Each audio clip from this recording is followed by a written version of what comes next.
semua peserta sadesa satu desa satu hafid yang alhamdulillah pada pagi hari ini tampak begitu kompak menghadiri acara halal bihalal dan khatmul Quran peserta sadesa beasiswa dan pemberdayaan PC JKHNU Kabupaten Tasikmalaya. Baik hadirin sahabat semua yang dimuliakan Allah, ini ceritanya orasi ilmiah, bahasanya begitu wah ya, padahal tidak demikian adanya Pak pada hari ini. Judulnya pun tampak agak sedikit rumit. Maksudnya di awal kami sempat berpikir ingin membuat satu tradisi ilmiah di setiap kegiatan-kegiatan sadesa, mengingat karena dalam beberapa kegiatan di PW yang kami lihat ada semacam anjuran untuk menghidupkan literasi Al-Quran. Pada beberapa pertemuan yang lalu, kawan-kawan sekalian, saya lihat pematerinya adalah Dr. Agus Ahmad Safei. Beliau guru kami di UIN Sunan Gunung Jati Bandung, memang konsen di penulisan dan literasi Al-Quran.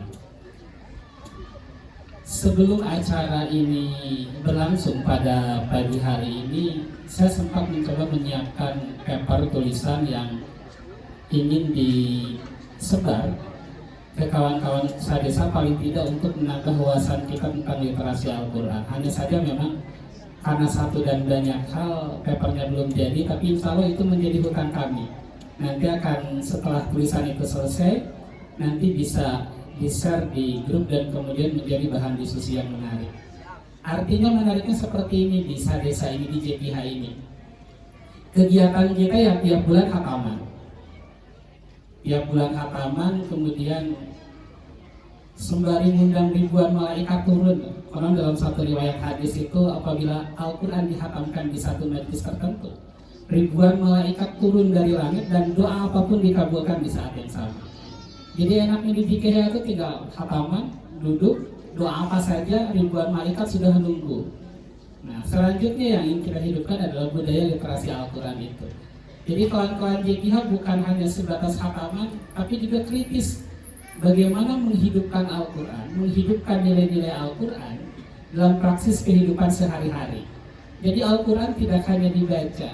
Jangan sampai kemudian kekhawatiran Rasulullah terbukti bahwa Al-Quran hanya tertahan di tenggorokan saja. Tapi kemudian Al-Quran bisa hidup dalam kehidupan sehari-hari kita, dan itulah kemudian fokus kita, diskusi kita pada pagi hari ini. Kita mencoba mendiskusikan tentang personalitas seorang hafid.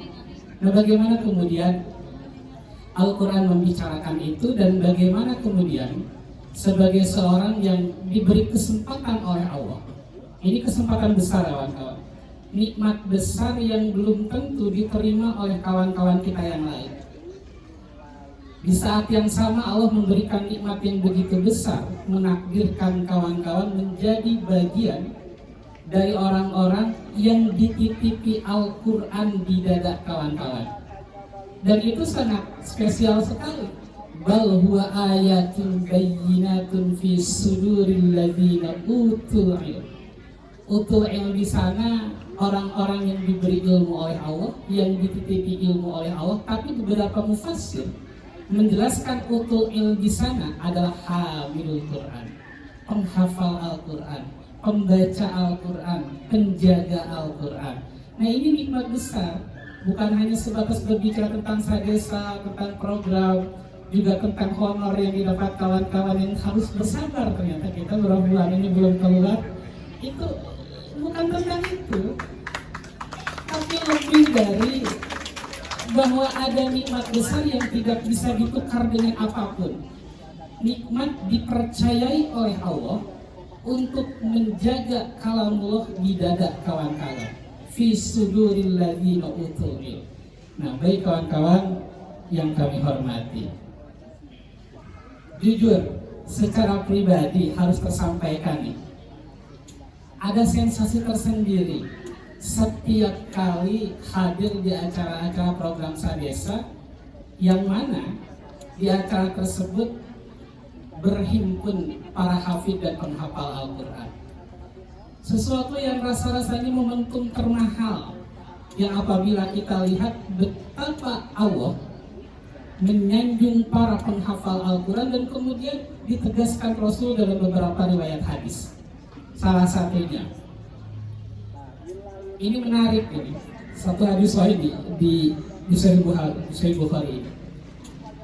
Man kana yarju liqa Allah fayukrim ahlallah. Bayangkan, untuk jawab fayukrim ahlallah, syaratnya di sana man kana yarju liqa Allah. Barang siapa yang berharap bisa liqa Allah. Tapi dalam beberapa Ibnu Hajar Al-Asqalani di Fathul Bari itu liqa Allah di sana kemudian disyarah dengan mendapatkan rahmat Allah. Sekalipun secara literal, secara teks liqa Allah itu merujuk pada ingin bertemu dengan Allah. Tapi yang dimaksud di sini adalah barang siapa yang ingin mendapatkan rahmat Allah, maka fayukrim ahlallah, muliakanlah keluarganya Allah. Mendengar perkataan Rasul demikian, sahabat kemudian bertanya, ya Rasulullah, halillahi azza wa jalla ahlu. Ya Rasul, apakah Allah memiliki keluarga? Rasul menjawab dengan tegas, na'am, Allah memiliki keluarga. Manhum ya Rasulullah? Tanya para sahabat kemudian. Ya Rasul, kemudian siapa mereka yang engkau maksudkan sebagai keluarganya Allah? Kemudian Rasul menjawab dengan amat sangat tegas, ahlullah fid dunya alladzi yaqra'unal Qur'an. Dalam satu riwayat demikian. Tapi dalam riwayat demikian, dalam riwayat lain kemudian disampaikan kalau di Sahih Muslim yang satunya lagi disampaikan tidak dengan kata-kata ahlullah fid dunya alladzi yaqra'unal Qur'an alladzina yaqra'unal Qur'an, tapi lebih spesifik. Langsung dikatakan ahlullah, ahlul Qur'an hum ahlullah, bahwa keluarganya Allah itu adalah ahlul Quran. Ahlul Quran hum ahlullah. Ahli Al-Quran, penghafal Al-Quran, pembaca Al-Quran, pembelajar Al-Quran, peneliti Al-Quran, ahlullah. Mereka adalah keluarganya Allah. Bayangkan nikmat besar mana lagi yang kalian dustakan hari ini, menjadi bagian dari orang-orang yang diberi kesempatan oleh Allah untuk menyimpan kalamullah di dada kalian. Dan kemudian man kana yarju liqa Allah fayukrim ahlallah. Barang siapa, kata Rasul, yang berharap pada rahmatnya Allah, maka muliakan ahlul Quran. Sedemikian hebat cara Rasul menyanjung para pembaca, para penghafal, para peneliti, para pembelajar Al-Quran. Sampai-sampai kata Rasul, apabila seseorang mengharapkan rahmat Allah, maka salah satu syaratnya, jawabnya adalah falyukrim ahlallah, maka muliakanlah ahlul Quran. Baik sahabat, para hafidh-hafidhah yang dimuliakan Allah. Jadi ada keberkahan tersendiri, ada kebahagiaan tersendiri berkumpul di satu forum bernama Sadesa ini yang kemudian menghimpun para hafidh. Paling tidak ketika kita dari kemarin, satu hari sebelumnya sampai detik ini, tadi kita sudah menghatamkan Al-Quran, kita tidak sadar puluhan ribu malaikat turun di atas atap, doa-doa kita menjadi doa-doa yang makbul. Kita yang memiliki ya seperti itu, tinggal hataman, kemudian tinggal doa, tinggal memanjatkan doa-doa terbaik. Potensi dikabulkan begitu besar. Karena dalam satu riwayat kita sampaikan tadi, ketika dalam satu majlis Al-Quran dihatamkan, para malaikat, ribuan malaikat turun ke bumi dan doa-doa terbaik dikabulkan di saat yang sama. Baik sahabat, para hafidhah yang dimuliakan Allah, yang menjadi pertanyaan besar adalah kemudian bagaimana caranya menjadi seorang ahlullah. Kita menghafalkan Al-Quran sudah, iya benar. Sudah hatam 30 juz, iya benar. Perkara lancar kan urusan belakang, yang penting murojaah. Karena Tujuan dari menghafalkan Al-Quran itu bukan ingin tampak keren sudah hafal 30 juz kemudian dapat syahadah. Tapi perkara kalian menghafalkan Al-Quran 30 juz itu adalah perkara agar murojaah berlanjut sepanjang hayat kalian. Maka percuma kita menghafalkan Al-Quran kemudian selesai tidak murojaah. Itu sama saja kita tidak menghafalkan Al-Quran. Karena tujuan dari menghafalkan Al-Quran itu adalah murojaah sepanjang hayat. Jadi sepanjang nafas kalian berhembus, detak jantung, denyut nadi itu, murojaah kalian tidak berhenti sekalipun tidak memegang mushaf. Itu yang kemudian yang bisa menjadi indikator pertama seorang dinamakan hamilul Quran. Orang hamil itu kan kemana-mana dibawa ya. Orang hamil bayinya kalau ini berangkat ditinggal apa tidak? Orang hamil itu bayinya tetap dibawa kemana-mana, dalam kondisi berat dibawa, dalam kondisi capek dibawa. Al-Quran yang Allah titipkan di dada kita, dalam kondisi senang, dalam kondisi susah, dalam kondisi bahagia, dalam kondisi sedih, tetap kita bawa, tetap dimurajaah, tetap diucapkan, tetap dilafalkan, tetap dipelajari tanpa henti. Karena mempelajari Al-Quran itu tanpa ujung. Tidak ada ujung dari mempelajari Al-Quran. Karenanya kawan-kawan yang dimuliakan Allah, kalau seandainya kemudian kita memahami tentang beberapa hal terkait dengan ijazul Quran, mukjizatnya Al-Quran, sampai hari ini para peneliti-peneliti Al-Quran terus terlahir dan melahirkan penelitian-penelitian baru tentang Al-Quran. Itu bukti bahwa Al-Quran tidak akan pernah habis dipelajari sampai kapanpun. Bagaimana Al-Quran bisa sinkron dan terhubung dengan ilmu pengetahuan. Bagaimana kemudian Al-Quran senantiasa relevan dengan segala bentuk problem dan perubahan zaman. Tidak pernah akan ada kata tidak cocok dengan masalah apapun. Al-Quran punya jawabannya. Yang jadi persoalannya adalah sejauh mana kemudian kita bisa memahami itu dan memaksimalkan potensi besar yang Allah berikan kepada kita, dan kemudian semua persoalan hidup yang kita hadapi bisa terselesaikan dengan Al-Quran. Al-Quran bisa dipikirkan, Al-Quran bisa dipahami, Al-Quran bisa menjadi obat. Kata Mang Qadar, koha yang dibuka tutupnya di sini ini, airnya bisa menjadi obat. Kamu sedih, minum koha langsung sembuh. Betul Mang Qadar ya? Ini air semaan ini, jangan gegabah ini. Jadi artinya, apalagi dalam satu penelitian tertentu, air putih yang dibacakan ayat Al-Quran ternyata kandungan mineralnya berbeda dengan air putih yang tidak dibacakan ayat Al-Quran. Itu bukti, salah satu bukti tentang ijazul Quran, mukjizat Al-Quran.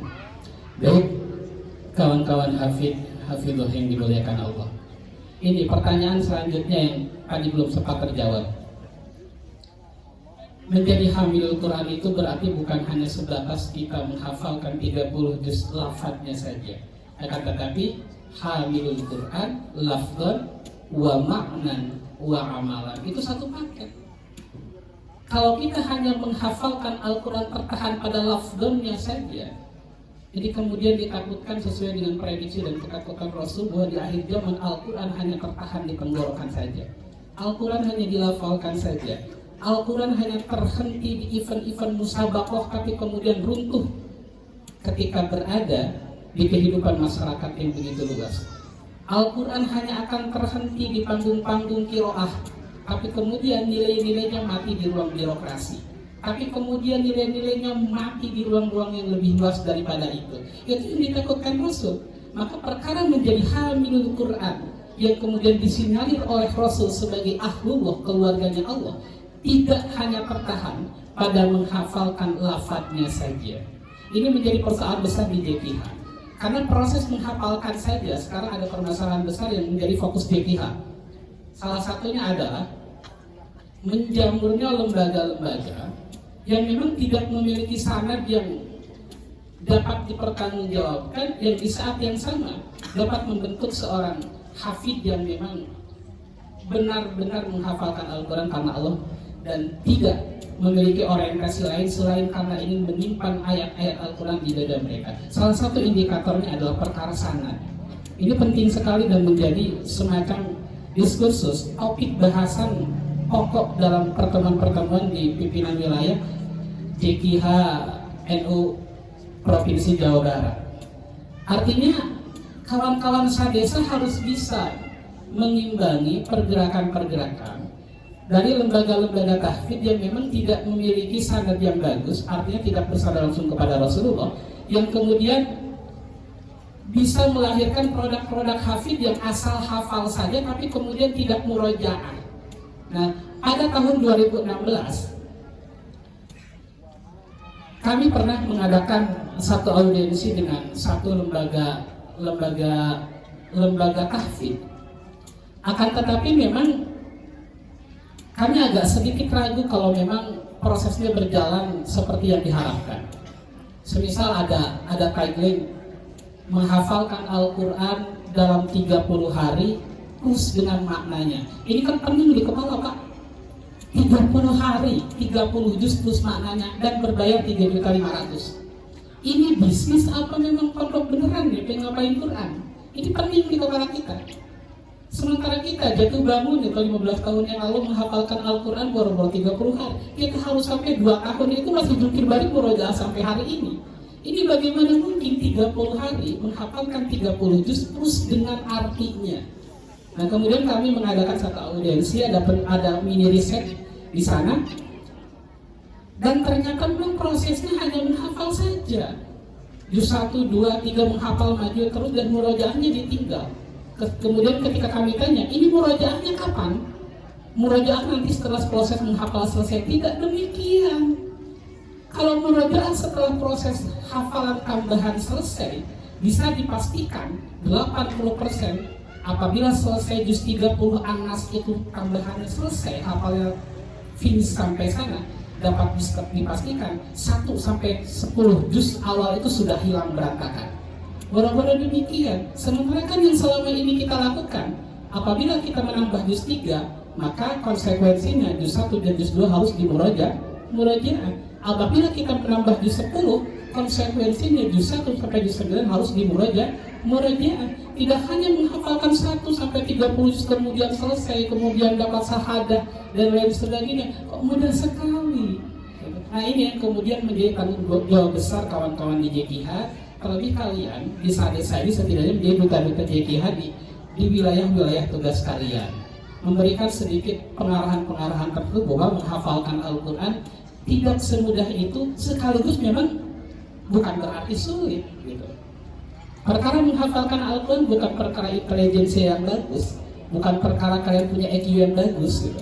Bukan perkara kalian punya kepintaran yang benar-benar keren ya, bukan.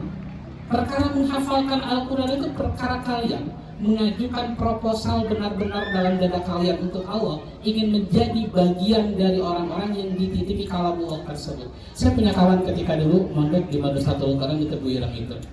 Ketika di kelas, bodohnya minta ampun, harus saya sampaikan. Bodohnya minta ampun. Tapi bayangkan, hafalannya selesai dalam durasi 1 tahun dan itu lancar. Jadi beda. Perkara kalian merasa tidak pintar di kelas dengan perkara kalian menghafalkan Al-Quran itu beda. Seseorang yang bisa menghafalkan Al-Quran itu sangat terpilih sekali. Mereka terpilih sekali, bukan berdasar, bukan berangkat dari kemampuan intelijensia kalian. Ya sudah, menjadi bagian yang terpilih saja itu sudah menjadi kesyukuran tersendiri. Maka kawan-kawan, para hafidh-hafidhah yang kami muliakan, alhamdulillah ternyata Allah masih berkenan memberikan kita kesempatan menjadi bagian dari orang-orang yang sampai hari ini masih jatuh bangun untuk murojaah, menjaga hafalan Al-Quran. Tidak ada seorang hafidh yang merasa sudah selesai dengan hafalannya. Tidak ada. Kalau ada seorang hafidh merasa sudah selesai dengan hafalannya, berarti bukan benar-benar seorang hafidh. Seorang hafidh itu tidak pernah merasa selesai dengan hafalannya, karena hafalannya akan terus dimurojaah jungkir balik sepanjang hidupnya. Yang pertama, perkara lafzan, warattilil Qur'ana tartila. Dalam beberapa literatur tafsir, tartila di sini disebutkan bitajwid dengan tajwid. Artinya tajwidnya harus benar, fasahah tahsinnya harus benar. Nah, ada beberapa kasus di lembaga-lembaga tertentu, ya sudah menghafal saja, tapi ternyata bacaan Qurannya belum benar, makhrijul hurufnya belum tepat, ya. Sifatul hurufnya nggak pas gitu. matnya karehol kalau bahasa kita nggak enak gitu. Kalian bisa paham ya, untuk menilai bacaan Quran seseorang itu kita lihat mat tobi'inya saja. Kalau mat tobi'inya sudah rata, artinya sudah mat tobi'i 1, 2, 3, 4 itu sudah sama itu sudah dipastikan bacaan Quran ya untuk urusan itu lumayan bisa dikatakan bagus. Tapi kalau mat tobi'i ini sudah tidak benar, mat tobi'i di bagian pertama sekian harokat, di bagian kedua sekian harokat, tidak selaras ya. Karehol nggak enak. Kalian kan bisa mendengar sendiri, semisal Bismillahirrahmanirrahim, kemudian Bismillahirrahmanirrahim, itu nggak enak. Kita bisa lihat itu. Nah, warattilil Qur'ana tartila. Nah, makanya kemudian apabila ada lembaga-lembaga tahfidz yang memperbolehkan santrinya untuk menghafalkan Al-Quran tanpa terlebih dahulu melalui proses tahsin, fasahah, maka bisa dipertanyakan. Kami di Madrasatul Quran, bareng saya bersama Ketua PC DKH, Ki Haji Ibn Abdul Somad, waktu itu kami bareng di sana di Madrasatul Quran. Sebelum menghafal itu ada 2 tahun terlebih dahulu untuk proses binazar, untuk tahsin, untuk fasahah, 2 tahun. Sebelum itu tidak diperbolehkan menghafal, karena apabila proses binazar belum selesai, proses tahsin, fasahahnya belum benar-benar bagus, kemudian dipaksakan menghafal, akan muncul hafalan yang keliru dan hafalan itu sulit untuk diperbaiki. Maka ketika kalian menghafal, kan bisa dialami ya, punya pengalaman tersendiri. Ketika pertama kali menghafal, kemudian ternyata hafalannya salah, itu diperbaiki itu sulit, karena sudah nempel di lidah. Sulit itu, mau diulang-ulang kayak gimana sulit itu, karena sudah nempel di lidah. Nah makanya program binazar, program tahsin, fasahah itu penting apabila ada lembaga tahfidz yang memperbolehkan santrinya menghafalkan Al-Quran tanpa melewati program fasahah terlebih dahulu, itu dipertanyakan. Karena kualitas hafalannya bakal acak-acakan, ancur-ancuran nantinya. Nah kemudian yang berikutnya adalah lafzan wa maknan. Jadi menghafal Al-Quran tidak hanya sebatas lafzannya saja. Jauh lebih penting adalah ketika ingin menghidupkan nilai-nilai Al-Quran itu berarti maknanya, tafsirnya harus paham. Maka untuk memenuhi kriteria kedua, lafzan wa maknan itu tidak ada cara lain, salah satunya adalah kembali lagi ke pesantren, ngalogat lagi, memahami lagi struktur kalimat bahasa Arab. Itu penting, karena mau dikatakan sebagai apapun, artinya kalian menjadi seorang hafid. Apabila ternyata pada akhirnya pemahaman kalian tentang Al-Quran berantakan hanya disebabkan karena kalian tidak memiliki pemahaman yang bagus tentang gramatikal bahasa Arab, rasa-rasanya belum sempurna. Karena hamil Al-Quran itu harus komplit, satu paket, lafzan wa maknan wa amalan. Ya sudah, tidak ada lagi cara lain salah satunya kecuali balik lagi ke pesantren, belajar ngalogat lagi. Ini ngalogat ini perkara ikhtiar kita untuk memahami Al-Quran. Nah sederhana ngalogat itu. Ini menarik loh. Sahabat saya Kang Amin Mudakir, peneliti LIPI, pernah menulis satu penelitian sederhana tentang ngalogat. Ini hubunginya dengan genealogi pesantren di Kabupaten dan Kota Tasikmalaya. Ternyata ngalogat itu tidak sesederhana kita memaknai naskah bahasa Arab kitab kuning yang gundul itu. Tapi secara psikologis bisa membentuk mentalitas keren dalam diri seseorang. Salah satunya, saya kata-kata Kang Amin Mudakir, ngalogat itu bisa membentuk mental sabar seseorang. Bayangkan kan, tulisan Arab gundul yang hanya semisal 10 baris itu, proses ngalogatnya bisa cukup lama. Jadi apabila kamu di pondok, di pesantren, itu terbiasa dengan ngalogat, mentalitas sabar dalam dirimu itu terbentuk dengan sendirinya. Maka penting ngalogat itu. Kenapa kemudian ulama terdahulu begitu menekankan proses ngalogat itu? Padahal kan mudah saja, kita bisa beli terjemahannya sebenarnya, kitab itu dibaca terjemahannya selesai. Tapi itu tidak begitu beda. Santri yang hanya belajar dari terjemahan dan mereka yang belajar ngalogat selama bertahun-tahun, itu mentalitasnya beda. Ada mental sabar. Kemudian selanjutnya santri yang terbiasa ngalogam itu akan terbiasa dengan perbedaan pendapat, karena akan melihat pendapat dari kitab ini seperti ini, pendapat dari kitab lain seperti itu, meskipun dalam satu konteks pembahasan yang sama. Terbiasa menerima perbedaan karena ngalogam itu, dan disadari atau tidak dari proses ngalogam itu membentuk mental sabar, terbiasa menerima perbedaan, tidak mudah menjustifikasi orang lain, tidak mudah menghakimi orang lain.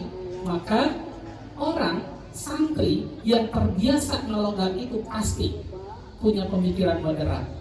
Dia terbiasa menerima perbedaan, terbiasa untuk sabar, terbiasa untuk tidak terlebih dahulu menghakimi orang lain karena perbedaan cara pandang fikih, semisal contoh, karena perbedaan cara pandang hal-hal lain yang bisa diselesaikan dengan dialog sebenarnya.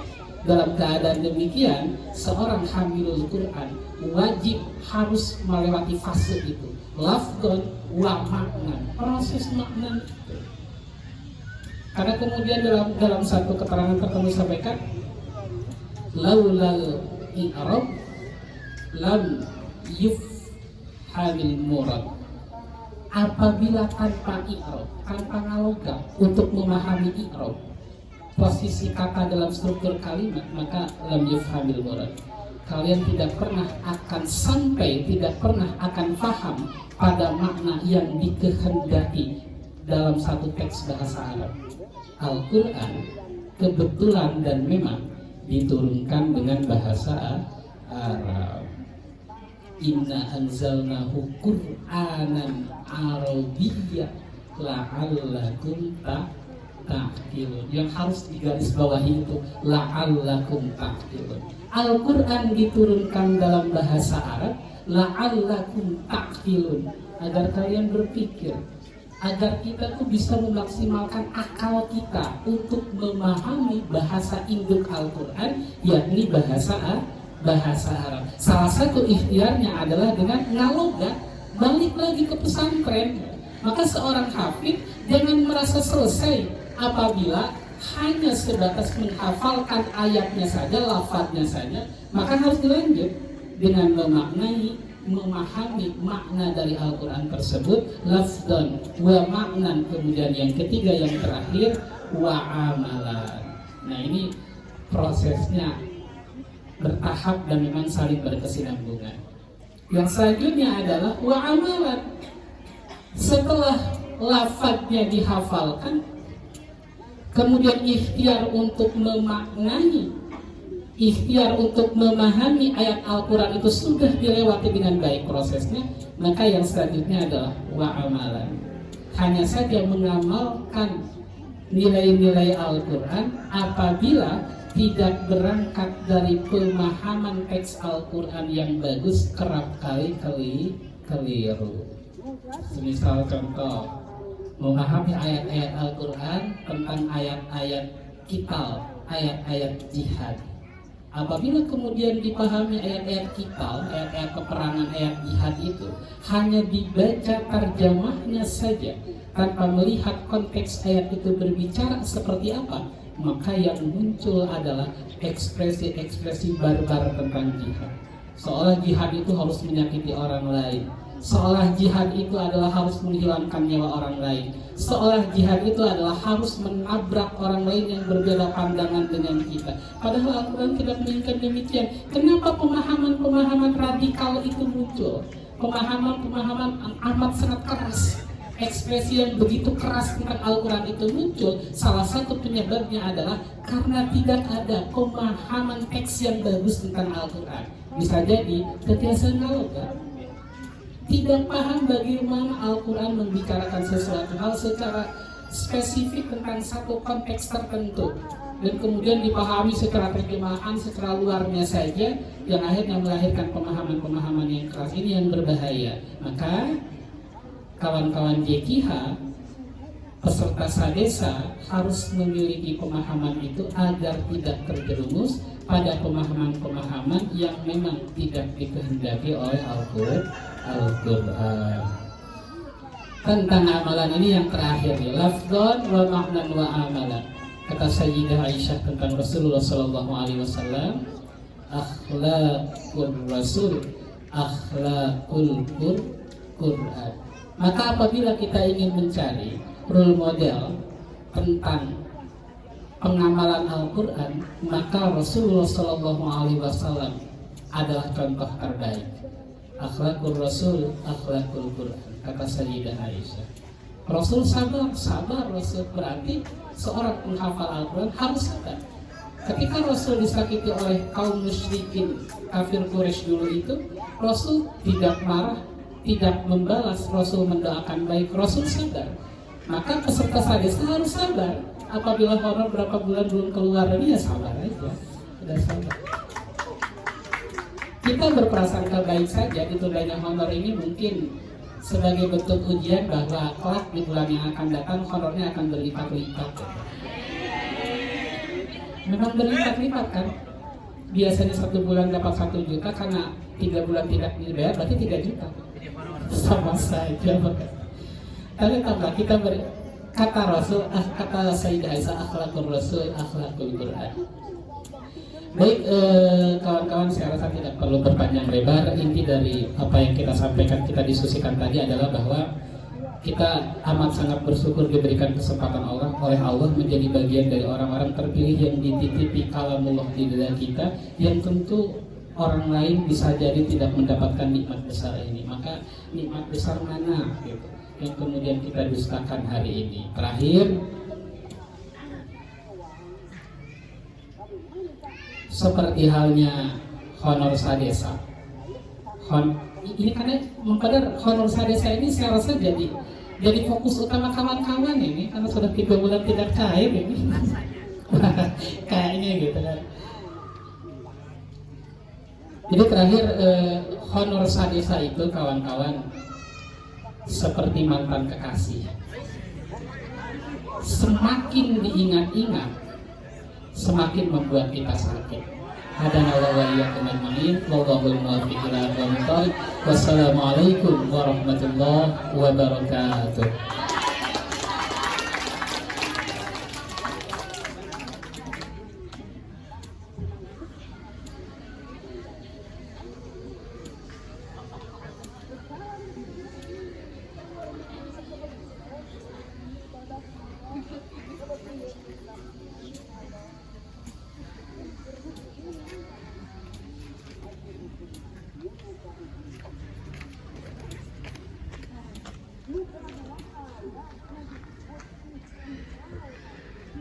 Terima kasih kepada yang kami hormati Al-Kiki Syukri Mustafa MAG yang telah menyampaikan begitu banyak ilmu tentang Al-Quran. Semoga senantiasa menjadi ilmu yang bermanfaat untuk kita semua. Amin ya Allah ya Rabbal Alamin. Hadirin sekalian yang kami